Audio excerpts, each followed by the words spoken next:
Welcome to Experiences Canada's podcast series from the National Youth Forum 2024 on reconciliation. This podcast series was led by 60 Indigenous and non-Indigenous youth in their own voices. It is the first podcast platform of its kind that provides an opportunity for youth to add their voices to the national dialogue towards truth and reconciliation. Today's podcast explores Indigenous youth's paths towards reconciliation through education and ecology, and it is researched and hosted by Kai, Selena, Cadence, Alexis, and Zoe. Thank you to Cabria for guiding them through these important conversations and powerful stories so we can learn from their experiences. Please be aware that this podcast includes discussions on injustices and violence against Indigenous peoples in Canada. In the spirit of reconciliation, we aim to increase awareness of these injustices and encourage listeners to actively engage in these tough conversations with sensitivity and respect. Hello, we are Cadence Davidson, Zoe Travers, Selena Richard, Alexis Green, Kai Kennedy, sitting here in the country's capital, Ottawa, the unceded and unsurrendered territory of the Algonquin Anishinaabe, known by its traditional Anishinaabe name, Okawa, meaning a place of trade, which I think is a good segue into the podcast, as we are bringing to you today. This podcast is intended to inspire, educate, and engage new conversations. And so we thank you for listening, but before we get started to the topics, what we will be covering in the podcast may be sensitive and hard to listen to. The topic of the effects of residential schools still impacts Indigenous students and communities and people to this day. On that note, we ask ourselves and you, the listeners, how does it play a part in our schools? What different experiences have Indigenous students had through Turtle Island, which is Canada, and how are we, as students, are progressing? What are other struggles we are seeing and experiencing throughout the education system? And how does that affect our ecology, or in other words, our interactions with all the relations, which is land, plants, animals, and other people? Well, between us 5 youth present today, we represent 4 out of the 10 provinces and 3 territories, representing a combination of rural and urban, off-reserve and off-reserve education system experiences. We are youth, and often our voices are left unheard, so to help understand our stories, let us take you through the education system. To start off the conversation, I would really want to emphasize and reflect on a poem written by Rita Jo, a residential school survivor from Nova Scotia. Her home community being Wagmatcock, she was taken as a little girl and she attended the Shubenacadie residential school.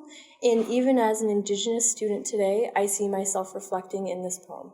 I'll share it with you today. I lost my talk.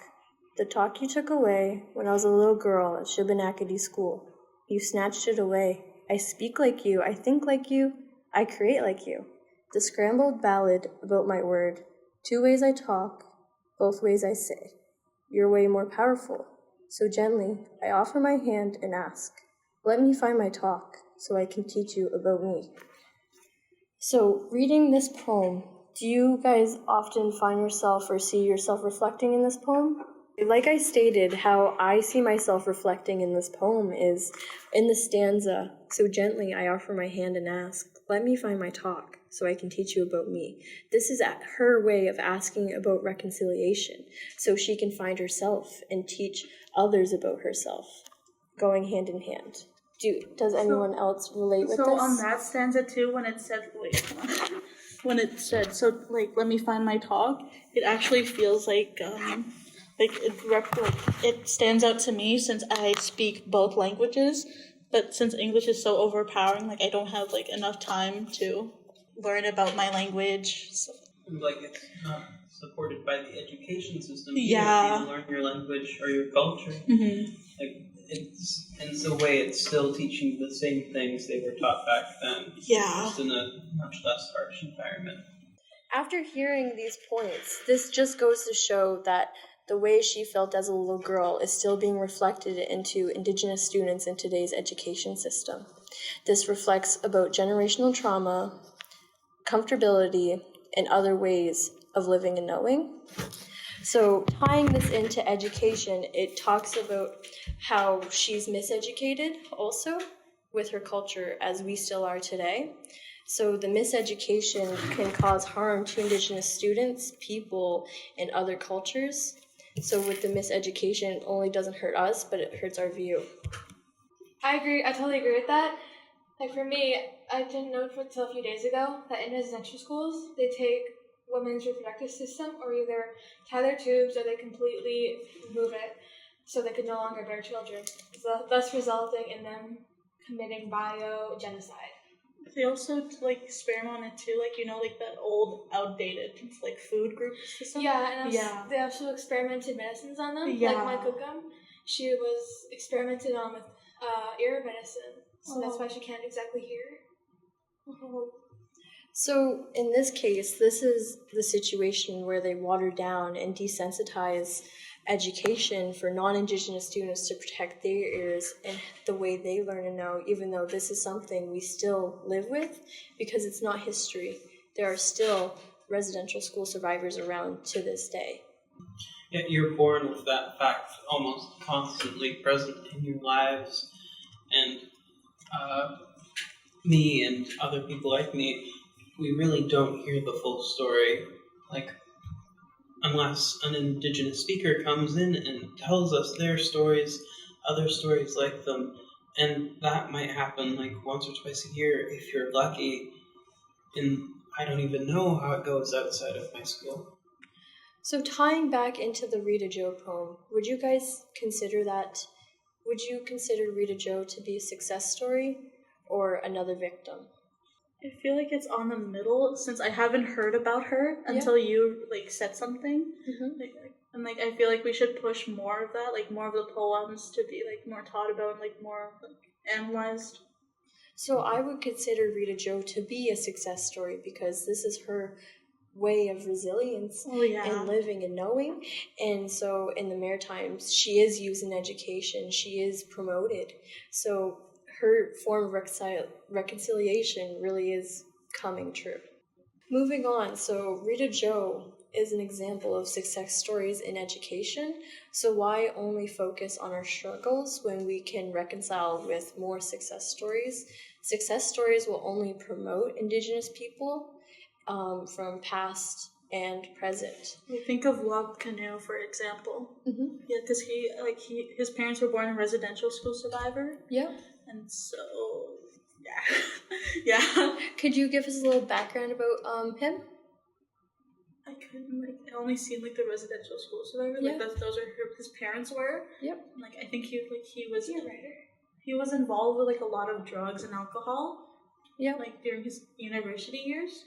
And seeing him seeing him as a premier of Manitoba now, it feels really refreshing to actually see an Indigenous person actually a part of the Canadian government for the very first time, at least in my eyes. Hearing all these points, it sounds as if Indigenous students want to hear more success stories in our education. This will further promote Indigenous students to continue education and careers, and it'll also support non-Indigenous people by breaking down these stereotypes.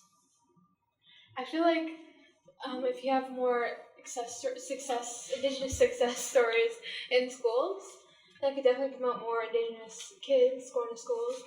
At my school, I know some kids that go to school for education at my school, but some people I do definitely know they don't go to school because they don't think they can do it. Mm-hmm. And I feel like with the success stories, that would maybe help boost their confidence. Really inspiring. Yeah, they could inspire them to go to school. Yeah, and that's really important. To have those success stories, to know that there is a point to graduating and going past even high school for some people. If we look at statistics from Jacqueline Layton's First Nation Youth Experiences and Outcomes in Post-Secondary Learning, a long title, but is the official source. So 91% of non-Indigenous youth have completed high school. That's compared to 63% of all First Nations. What do these numbers mean to us as youth? These numbers mean that we're still overcoming barriers, obstacles, and we're still continuing to be resilient. A form of resilience is through two-eyed seeing, a new course that was introduced into the CCRCE education in Nova Scotia and Maritime provinces. This course will further promote education to Indigenous and non-Indigenous students, giving us a form of reconciliation. Do you guys see any of these forms of classes in your schools or communities? Yes, we do have them at David Keachik School. Like, about once a week, you go outside, and each class will do this. You go outside and just start a fire or, like, controlled fire. Or you just go walk around. You'd even learn how to start a fire from some of the saps in the trees. And even sometimes, especially for the older ones, you can go out on the lake and you can make certain stuff out of tree bark that they'll show you. But Do you feel as if this type of education reflects you as an Indigenous person? yeah, I think it's especially like really nice to like when we make such some sacred, like not sacred, but some things from our culture. I think it's really enlightening to see how it was made back in the day and how we make it today. So that can also tie into our past and present with living and knowing. So as we used to have our traditional ways of living and knowing, so Mseknokama, meaning all of my relations, this can tie into how we had a big obstacle and learning curve as Indigenous people, also known as the genocide, and examples of residential schools, 60 scoops, day schools, and other forms. Wait, so about the land-based learning, I since Zoya's been through on reserve stuff, I've actually been like when I was in elementary, I've been on off reserve, and like I don't really experience that much. So I don't really experience that much like outdoor learning. And that is something you want. Yeah. So But I've taken an outdoor ed class, and like that's like it's mandatory in my school at least to have at least one physical education. And for me, I chose outdoor education. And is that taught at an Indigenous perspective? I mean, like, to be honest, I'm not sure, since my teacher looks white, but it turns out he was actually Métis. Okay. So that can be like lost in translation, some confusion. I see. The off reserve, on reserve differences shown through the statistics as well. Just bring those up again. 73% for First Nations youth off reserve. That's their graduation rate. Off reserve, 46%. That's a huge difference. So this is just showing how our traditional ways of knowing connects with Indigenous students.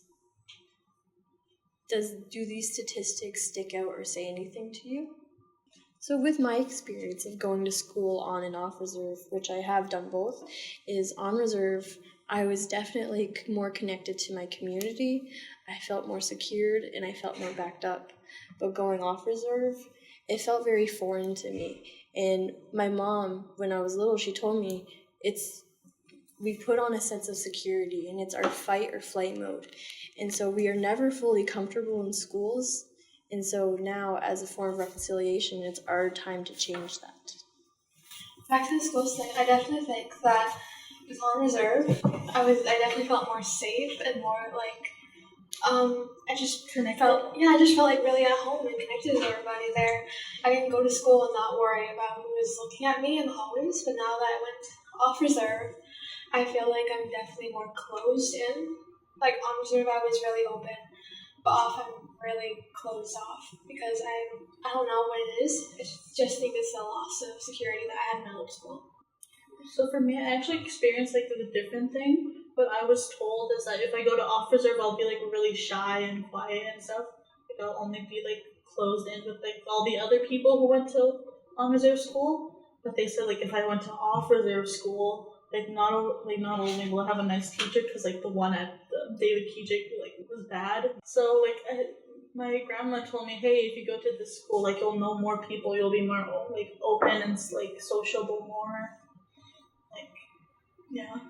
I was just really scared to go off reserve because I did not know anyone, and I was really scared for my first day. And so when you go off reserve, who's there to say, I'm here for you? Who's there to say, I'm here if you need me? And even if there is someone, how do we know that they're accessible? How is this being happened in schools, and what if it isn't happening? So I think a recommendation off-reserve schools should be taking is looking and studying how on-reserve is doing it so well. And in my experience, I've been to quite a few different schools, like in and out of a few provinces. Like not so many. I don't have experience for the whole of Canada, but like just a few of them, and like on average, I've noticed that it really does lack that social connection and community between students. Like they're in big cities, like they don't see each other after school, even close friends, unless they happen to live close to each other. So with hearing all these points, we all come to a generalization that there's still issues and obstacles that we're finding with cultural sensitivity and relativeness in our schools. As Indigenous students flown all the way out in Ottawa, would you consider yourselves success stories? For me, I feel like I do definitely. That being here has helped me, like public schooling a lot more, because last year I don't think I did the best necessarily, but by coming here and meeting everybody and being able to go to those really cool places that we went to earlier, I was definitely feeling very inspired, and I want to keep going in school again.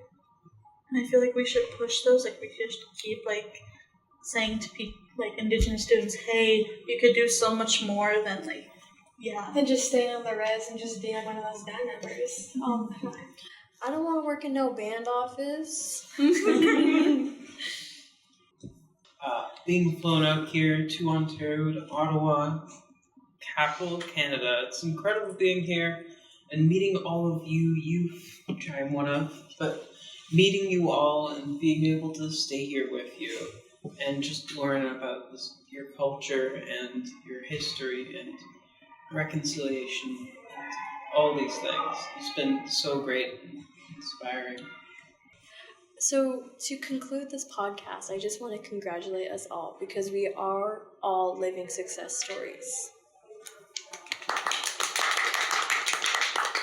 As we touched on generational trauma and forms in schools, ecology, and then even past and present, these are all topics that can start new ideas, new conversations. So we take it as you as a listener to continue this. Thank you for listening. Hello. Bonjour. So first off, let's start off with you telling us about yourself, your teachings. Okay, who I am? Yeah. Okay, well, I'm a grandmother of 3. I have 2 children. I teach currently as a native language teacher in Kenora. I've been there for 11 years, but prior to that, I've always worked in schools, so I've been teaching the language for 37 years now.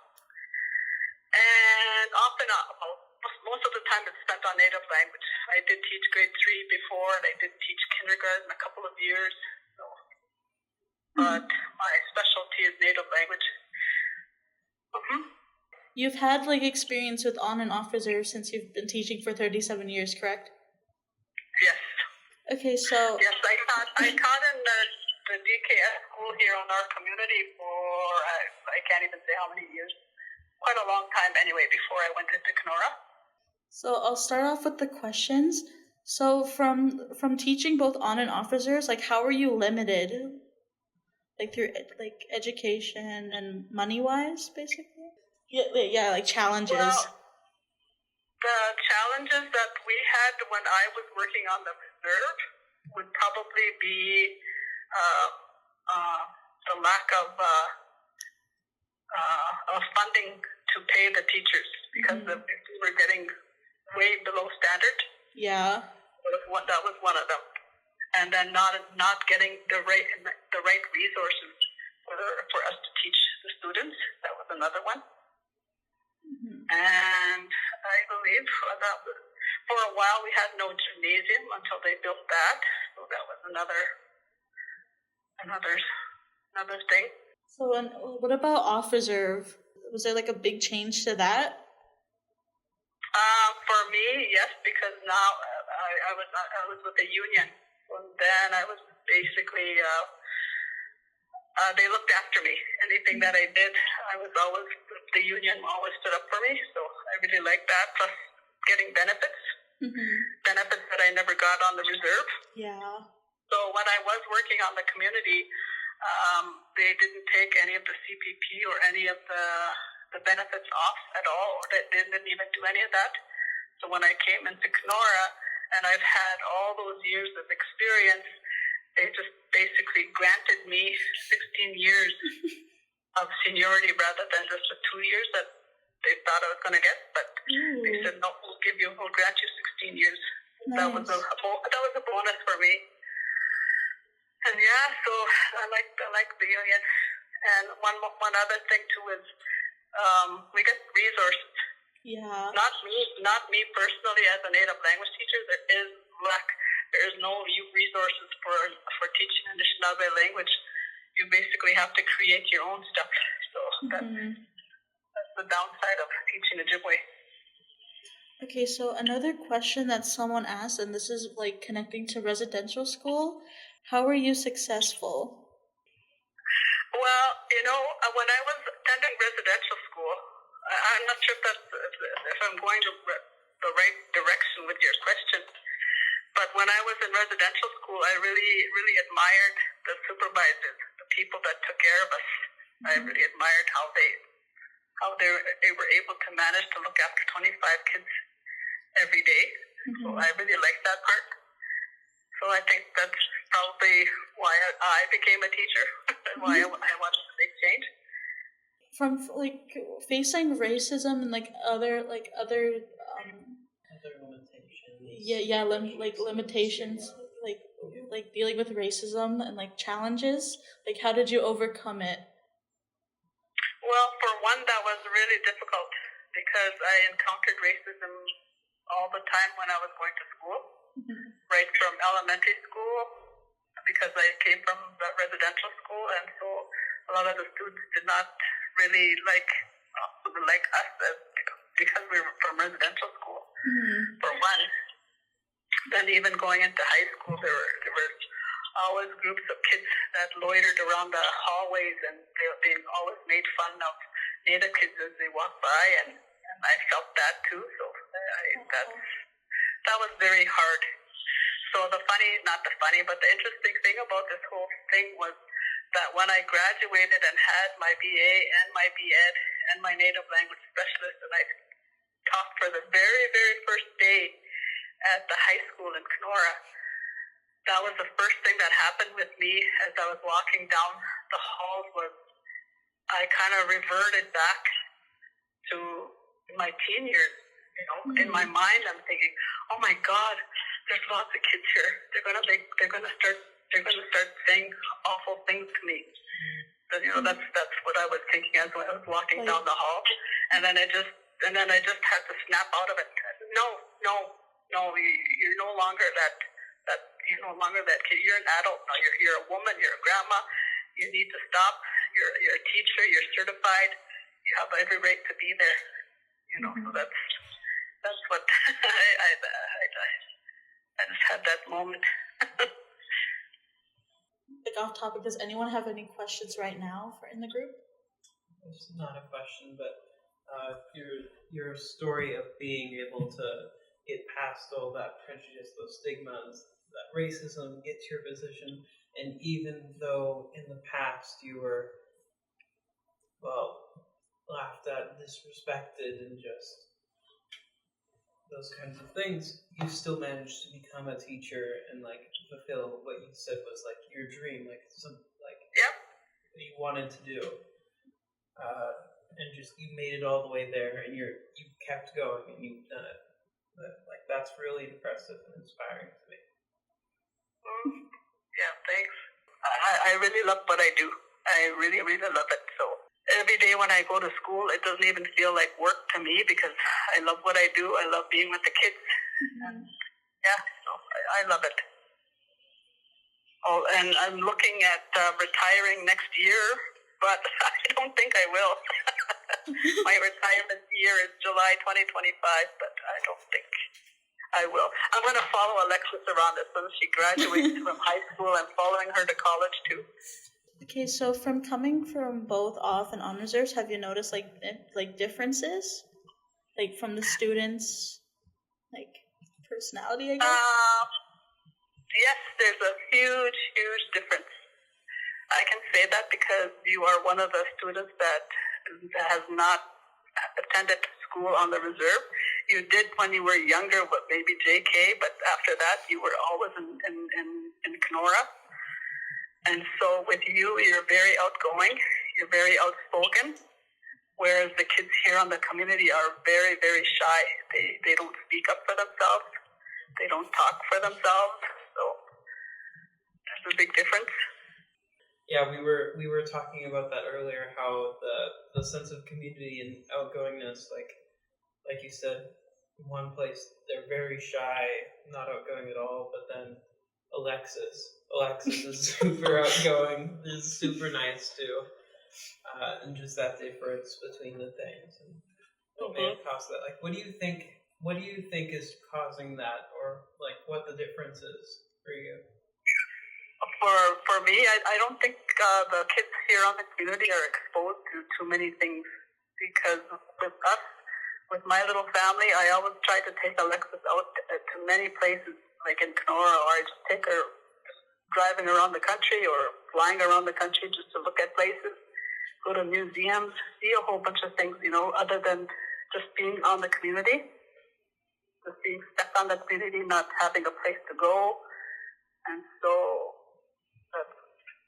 yeah, a lot of the kids don't have that. What has changed from school when you were young to the new schools in this day and age? Quite a bit. We no longer get hit. That's for sure. We no longer get belittled. Like by the teachers. So Yeah. that's one thing. Yeah, slowly overcoming prejudice and discrimination. It's still there. It's very subtle, but it's still there. Mm-hmm. You can still kind of sense it. Even as me as an adult, I'm 63 years old, and I can still feel it. Even in the place of employment, you can still, by the looks. I don't know if you guys would understand that, but sometimes you can sense it through the looks, through the way the sound of their voices. Yeah. Sometimes I come across people like who are not Anishinaabe, and they'll try and sound like they're native. Mm-hmm. Like I think that's so disrespectful when they do that, but they think it's them trying to be friendly, Yeah, so they'll go, oh, they'll make sounds like that. And I find that so, I don't know. I don't like that. Mm-hmm. But I never say anything. I say, oh, well, that's them. Yeah. That's how they want to be. That's on them. Yeah, I agree. Okay, one last question. What are some advice you would give to people who are Indigenous and who are also struggling with racism and discrimination? For one, speak up for yourself. Just hold your head up high and speak up for yourself. Don't let yourself get run over by them. You always have to be vocal. Always use your voice. That's the way I've started learning to do that too within the last 15, 20 years, using my own voice now. So nobody messes with me. It's just easy. But yeah, you have to use your voice. Yeah. So does anyone else have questions for her? Okay. All right. Thank you for speaking about that. Thank you very much. Okay, all right. Thank you. And Miigwech. Experiences Canada, providing young Canadians with once-in-a-lifetime experiential learning opportunities since 1936. Learn more by visiting experiencescanada.ca and follow us on social media at Experiences Canada. Thank you to Youth Ottawa for partnering with us for the production of these podcasts, and thank you to Canadian Heritage for funding Experiences Canada's first ever in-person forum towards reconciliation.